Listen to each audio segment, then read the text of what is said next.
0.1 kg harsh oil. It is 1 crore 15 lakhs worth ఉంటుంది. దీన్ని మనకు ఒడిషా కనెక్షన్తో ఉన్నటువంటి దేవేంద్ర జోడియా అతను ఒక CCL child in conflict with లా అతని ద్వారా ఈ కాంట్రబాండ్ని ఇక్కడికి ఆష్ ఆయిల్ని హైదరాబాద్కు తరలించడానికి ప్రయత్నం చేశాడు. అతను హైదరాబాద్కు ట్రైన్లో చేరుకొని గట్కేసర్లో ప్రాంతంలో సస్పిషియస్ వేలో మూవ్ అవుతున్నప్పుడు our SOT officials already proper system intelligence system నెట్వర్క్ను ఎస్టాబ్లిష్ చేస్తారు కాబట్టి ఈ మూమెంట్ మీద అవగాహన ఉంది కాబట్టి ఈ పిల్లవాడిని ఈ సస్పిషియస్ సర్కమ్స్టాన్సెస్లో ఉన్నటువంటి పిల్లవాడిని పట్టుకున్నప్పుడు అతని దగ్గర 5.1 kg ఆష్ ఆయిల్ దొరికింది. మీకు తెలుసు ఒక 50 to 60 kg of ganja different మెథడ్స్లో దాన్ని బాయిల్ చేసినప్పుడు దాన్ని నుంచి ఎక్స్ట్రాక్ట్ వస్తుంది. ఇది దాని నుంచి అంటే యూ కెన్ ఇమాజిన్ 5 kg కోసం ఎంత గాంజాను దీనికి ఎక్స్ట్రాక్షన్ పర్పస్ వాడుకున్నారండి. ఈ పిల్లవాడు 17-year-old బాయ్. యాక్చువల్లీ ఇతను చదువుల్లో సరిగా ఇంట్రెస్ట్ లేకుండా ఉండడం మూలంగా ఇతని హ్యాండ్లర్ ఈ దేవేంద్ర ఒరిస్సాలో ఉంటూ ఆంధ్రప్రదేశ్ బార్డర్లో తిరుగుతూ ఉంటాడు. ఇతన్ని తీసుకొని వైజాగ్లో కూడా ఇటువంటి యాక్టివిటీస్లో ఇతన్ని వాడుకోవడం సప్లై చేయడం అవన్నీ చేశారు ఈ నేరస్తులు.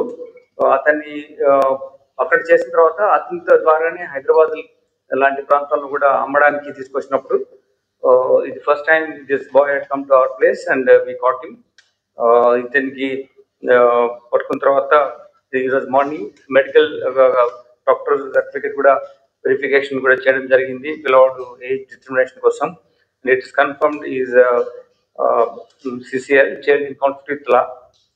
So we can't produce him in the press conference. We can't reveal his name. But other main accused Venka memo already our teams are there. We are going to get him very soon. And దీంట్లో మనము ఈ విధంగా ash oil ఇంత good క్వాంటిటీలో పట్టుకున్నందుకు మన అధికారులకు DCP Ramana Reddy SOT, additional DCP Narasimha Reddy SOT, then C Anjay ACP SOT 1, same way P Chandrasekhar Reddy Inspector SOT, Vasudev SI SOT, and then Balaswamy Inspector Gatkesar వీళ్ళందరికీ and the team also the other officers అందరికీ మేము proper rewards ఇవ్వడం జరుగుతుంది. వాళ్ళ good వర్క్ని records entry చేయడం జరుగుతుంది. మీకు చాలాసార్లు ఇంటరాక్షన్లో ప్రైవేట్గా కానీ ప్రెస్ మీట్లో కానీ చెప్పినప్పుడు ఈ డ్రగ్స్ వల్ల జరిగేటువంటి పరిణామాలు వాళ్ళ లైఫ్ రూయినడంతో పాటు ఈ పర్టికులర్ కేసులో అయితే ఒక చిన్న పిల్లవాడిని చైల్డ్ ఇన్ కాన్ఫ్లిక్ట్ లా అతన్ని ఆ పిల్లవాడిని తీసుకొని ఈ ట్రాన్స్పోర్టేషన్ చేయడం మూలంగా ఎక్కువగా సస్పిషన్ ఉండకపోవచ్చు అనే ఉద్దేశంతో అట్లా చేయడం, దాన్ని మన అధికారులు పక్కా ఇన్ఫర్మేషన్ నెట్వర్క్ బిల్డప్ చేసి పట్టుకోవడం జరిగింది. ఇట్లా ఇంకెవరెవరు ఇలా చేసినా మేము తొందరగానే పట్టుకుంటాం. Because once break through he's come up ఇటువంటి ఇష్యూస్లో ఇన్వాల్వ్ అవుతున్న వాళ్ళందరినీ కూడా మేము వి గెట్ దోస్ పీపుల్. ఇంతతో ఈ పిల్లవాడితో వైజాగ్లో కూడా చిన్న చిన్న క్వాంటిటీలో గాంజాను ఈ హ్యాండ్లర్స్ దేవేంద్ర అతని ద్వారా ఇప్పించాడు. అదేవిధంగా హైదరాబాద్లో నెట్వర్క్ బిల్డప్ చేయాల్సిన సమయంలో ఆ నెట్వర్క్ బిల్డప్ కాకుండా మనం ఆపగలిగాం.